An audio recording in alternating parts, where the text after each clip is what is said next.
বিসমিল্লাহির রহমানির রহিম। বাংলাদেশ মানব জোটের পক্ষ থেকে আমি কাজী মোশাররফ হোসেন। বাংলাদেশের অর্থনীতি যে বিপর্যস্ত এই কথা বলার অপেক্ষা রাখে না। বিদেশি বিনিয়োগ কমতে কমতে আরো কমে যাবে যদি না গণতান্ত্রিক সরকার 6 মাস 8 মাসের মধ্যে না আসে। সব ক্ষেত্রেই ভেঙে পড়ে গেছে। দীর্ঘ 8 মাস এখন চলছে। শিক্ষা, স্বাস্থ্য, উন্নয়ন, জাতীয় আয়, অর্থনীতি কোনো দিকেই যেন এগোতে পারছে না বাংলাদেশ। সেনাবাহিনী সমর্থিত সরকার, কিন্তু দেখা যাচ্ছে যে ছাত্ররা এখনো মাঠে, নিয়ন্ত্রণের ভার যেন তাদের উপরেই। যেখানে আমরা আরো কর্মচারী পেতে পারতাম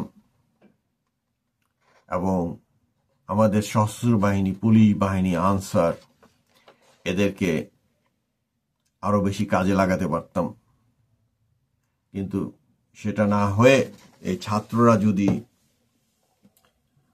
এরকম বিভিন্ন জিনিস মীমাংসার জন্য যেতেই থাকে, তবে সেগুলো তো অবশ্যই একটি অগণতান্ত্রিক পদ্ধতি। এখন আবার দীর্ঘ সময় সামরিক বাহিনীর মাঠে ঘাটে থাকা এটিও উচিত না বিভিন্ন কারণে। কারণ আমরা পাকিস্তানের যে স্বৈরী শাসকতন্ত্র পদ্ধতি বা সামরিক শাসনের যে জগদ্দল পাথর থেকে বের হয়ে এসেছিলাম মুক্তির লক্ষ্যে, সেই ক্ষেত্রে দেখা গেছে যে আমাদের পরপর 3টি নির্বাচন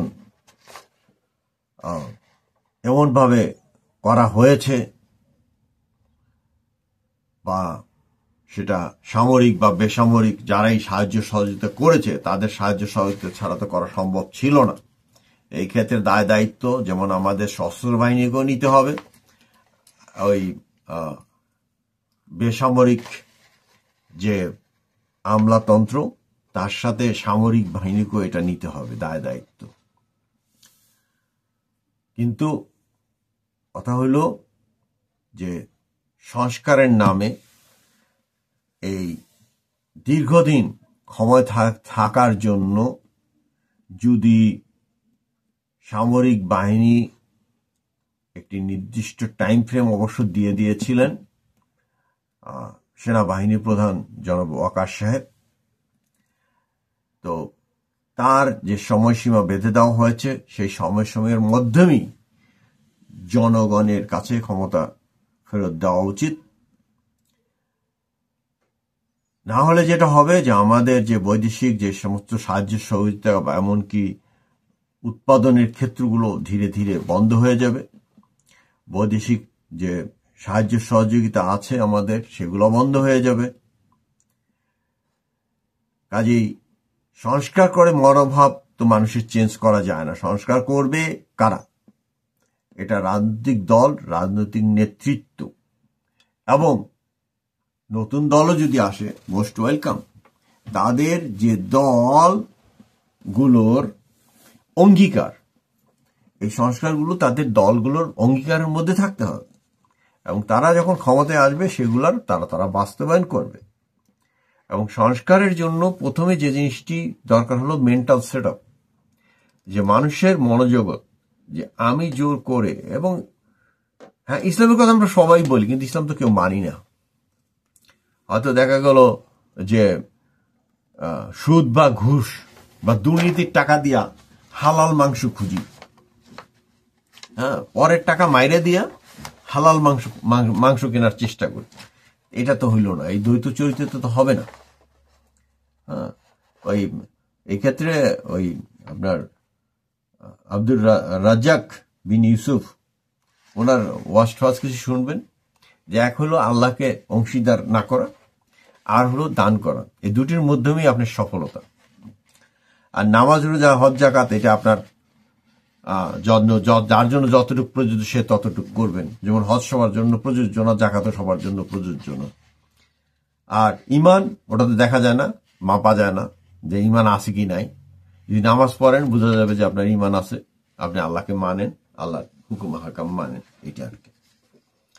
সে যাই হোক, এই যে মনোভাব, মনোজগতের যে চিন্তা চেতনা, এটার পরিবর্তন খুবই দরকার। কেন দরকার? কাজেই নির্বাচনের কোনো বিকল্প নাই। বিএনপি হয়তো বলবেন যে বিএনপি কেন গো ধরে বসে আছে। গো ধরে বসে আছে তারা গণতন্ত্রের স্বার্থে, এবং তাদের এই গো ধরার মাঝে কোনো অন্যায় নাই।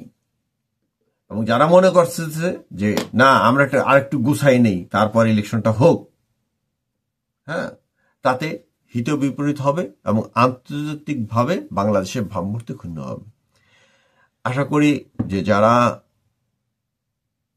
বাংলাদেশের ক্ষমতায় আছেন, বিশেষত আমাদের যে প্রধান উপদেষ্টা, তিনি শান্তির জন্য নোবেল পেয়েছেন এবং তিনি এটা আমাদের অনেকের চেয়ে অনেক ভালোভাবে বুঝেন যে যত তাড়াতাড়ি একটি নির্বাচন হবে এবং নির্বাচনের মাধ্যমে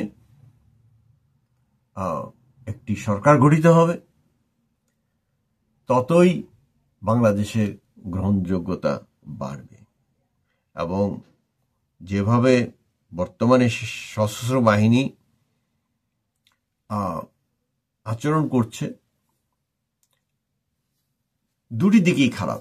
এক, তারা যখন কারো বাড়িতে বা কারো সম্পত্তিতে আগ্রাসী ভূমিকা কেউ পালন করে, সেখানে যখন তারা নিরপেক্ষ থাকেন তখনও তাদের ভাবমূর্তি নিয়ে ক্ষতিগ্রস্ত হয়। আবার আক্রমণে গেলেও তারা যদি আক্রমণাত্মক হয় তখনও তাদের জন্য এটা মানে ভাবমূর্তি ক্ষুণ্ণতা নিয়ে আসে। কাজে এই যে টানপূরণের মধ্যে বা এই দ্বৈত জায়গা থেকে বের হয়ে আসা আমাদের সেনাবাহিনীর জন্য খুব দরকার। এই জন্য যত তাড়াতাড়ি সম্ভব তত তাড়াতাড়ি একটি নির্বাচনের মাধ্যমে, একটি সরকার গঠনের মাধ্যমে সংস্কার হবে। এটা একটা স্বপ্ন, এটি একটি বাস্তবতা। এটা বিভিন্ন দল তাদের ম্যানিফেস্টোতে লিখে নিয়ে আসবে এবং আপনারা যে কাজগুলো করলেন এই 8 মাসে, সেই কাজের সাথে সুন্দর করে মিলিয়ে তারা তাদের ম্যানিফেস্টোতে জিনিসগুলো নিয়ে আসবেন। বাংলাদেশ সুখী হোক, বাংলাদেশ দীর্ঘজীবী হোক, বাংলাদেশ পৃথিবীর মানচিত্রে একটি উন্নত দেশ হিসাবে নিজেকে প্রতিষ্ঠিত করুক। আসুন আমরা গণতান্ত্রিক হই, আমরা অগণতান্ত্রিক আচরণ পরিহার করে দেশকে সুন্দর ও শক্তিশালী করে গড়ে তুলি। আল্লাহ হাফেজ।